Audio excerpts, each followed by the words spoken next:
Mesdames, Messieurs, bonsoir. Au sommaire de cette édition Côte d'Ivoire, inauguration d'une usine de transformation de noix de cajou à Lokoukro.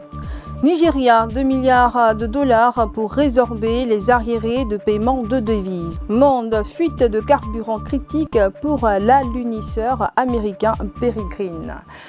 Tout d'abord, la Côte d'Ivoire se dote d'une nouvelle usine de transformation de noix de cajou.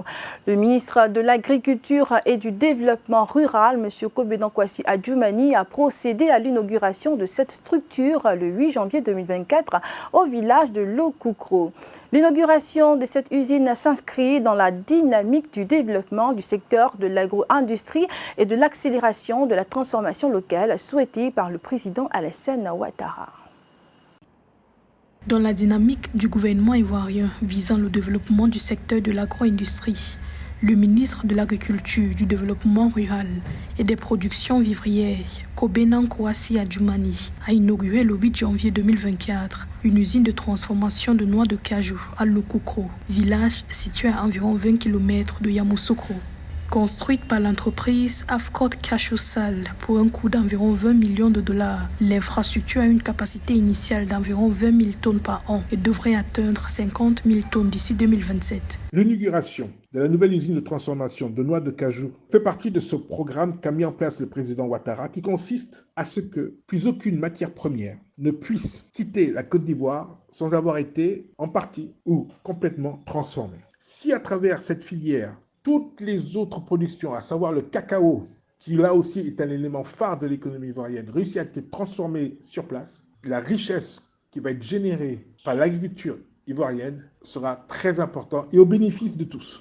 La filière cajou contribue à environ 8 à 9% au produit intérieur brut de la Côte d'Ivoire. L'anacarde représente le deuxième produit d'exportation agricole derrière le cacao. La production annuelle de noix brutes de cajou du pays a plus que doublé en une décennie, passant de 400 000 tonnes en 2011 à 1 028 172 tonnes en 2022, avec la mise en place des zones agro-industrielles dédiées à la transformation du cajou. L'objectif, selon le gouvernement, est de transformer jusqu'à 50% de la production locale à l'horizon 2030. Près de 80% de la production de noix de cajou brut est exportée, constituant ici une grosse perte pour l'économie ivoirienne. Cette nouvelle usine permettra de créer plus de 1000 emplois directs et impactera plus de 10 000 personnes. Avec cette nouvelle usine, la Côte d'Ivoire compte plus d'une trentaine d'unités de transformation de noix brutes de cajou, d'une capacité de près de 350 000 tonnes, ce qui permet au pays d'occuper le rang de troisième transformateur mondial, premier transformateur africain, premier producteur mondial et premier exportateur mondial. En Guinée, l'accès à Internet est devenu un véritable problème depuis bientôt 3 mois. Les principaux réseaux sociaux sont quasi inaccessibles. La décision prise par les autorités le 24 novembre 2023 impacte les secteurs comme les médias, les start-up ou les étudiants dont les activités reposent sur Internet. L'accès à Internet par les Guinéens au web et aux réseaux sociaux est devenu un luxe. Les plus utilisés comme Facebook, X, Telegram ou WhatsApp sont inaccessibles et les utilisateurs doivent faire recours aux outils VPN pour contourner les restrictions imposées par les pouvoirs publics. Cette situation impacte tous les utilisateurs. La mise en ligne des contenus par les médias et les cours à distance dans certaines universités sont fortement bouleversés. Mais avec cette histoire de connexion, non seulement le monde auditoire a des problèmes de se connecter, et la maison aussi, les médias comme Joma aussi a des problèmes de connexion. Donc ça fait que le peu que nous faisons, c'est compliqué.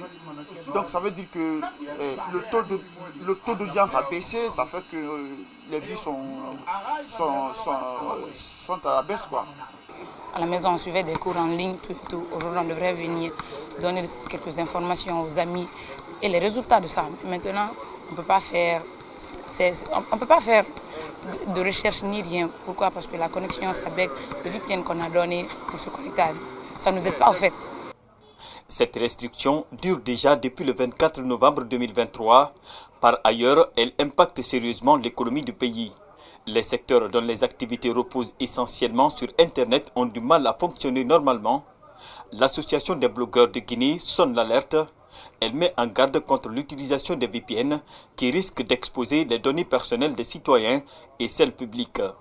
Imaginez aujourd'hui, nous sommes tous obligés à utiliser des VPN pour avoir accès à la connexion. Donc, ce qui met en danger nos données personnelles. Mais de l'autre côté aussi, il y a les autorités, les ministres et autres qui utilisent ces mêmes VPN pour se connecter.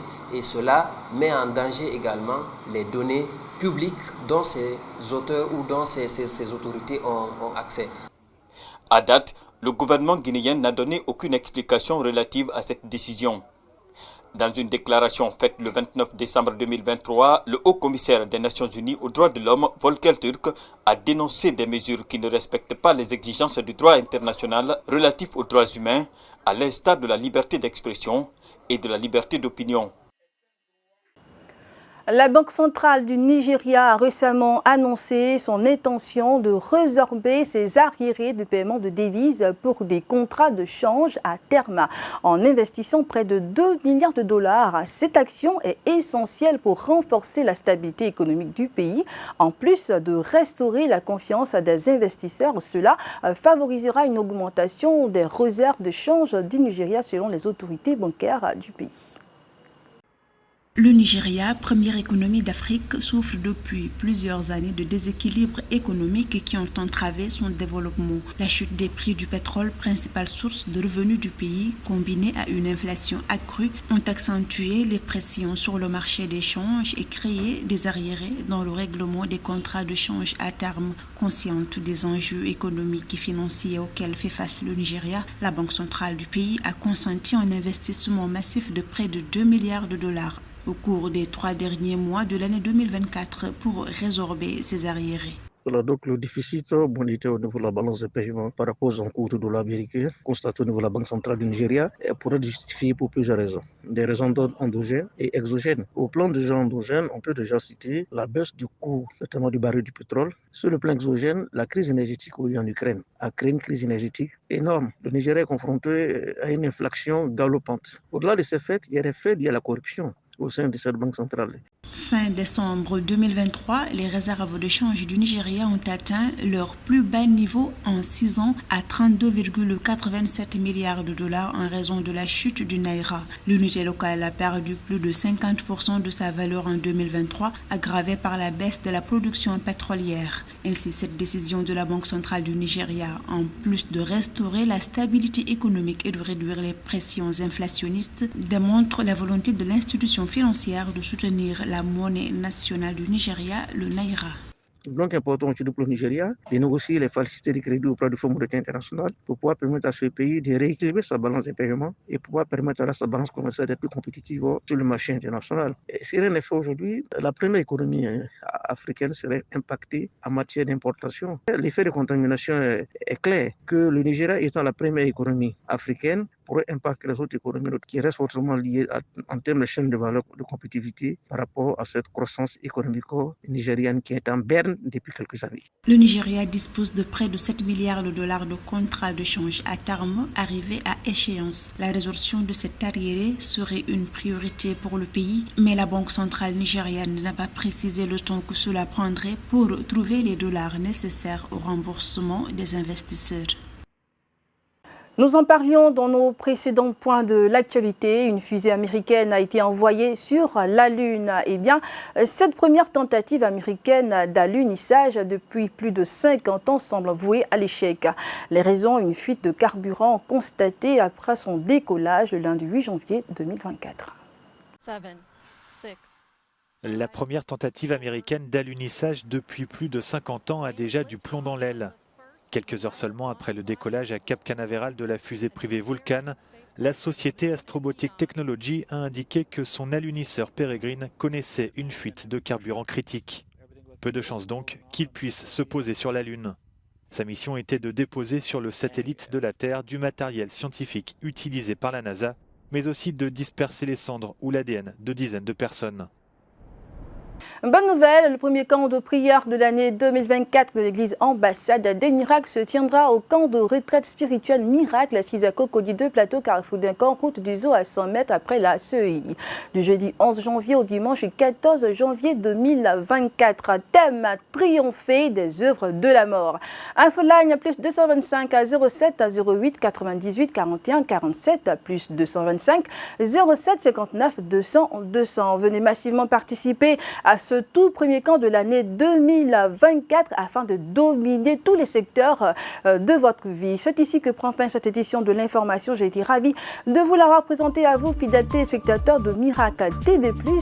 Je vous souhaite donc à toutes et à tous une bonne suite de programmes sur la télé qui transforme.